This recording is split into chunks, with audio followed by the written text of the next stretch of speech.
Ken, when you talk about kind of fractional marketing, and it does seem to be a trend around this concept of fractional senior positions that gives Yeah. smaller business access to seasoned professionals.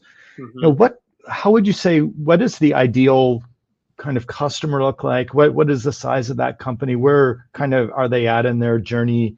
Yeah. Where does that kind of start to calibrate with the services that you offer? Yeah. No, I think it's a really good question. Again, I'd probably start by saying I think fractional works for any size of organization. It could be from a very small organization that's just starting out, who's trying to really just understand how they build a fairly basic plan and understand marketing better, to even the largest organizations who may have a specific problem that they're trying to solve, and they want to bring in somebody on a fractional basis to help solve that.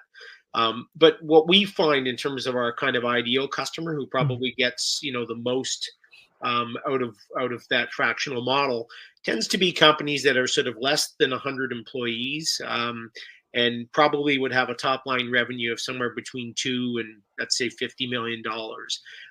Again, these are companies that they're experiencing good growth. They've got profitability to invest in marketing. But again, they don't have the kind of dollars that they can basically put together a full team of people. So again, they recognize the need, and that's where fractional comes in. That you can on a part-time basis, bring in the different expertise you need. So certainly that's the kind of the type of organizations that we think we can bring the most value to.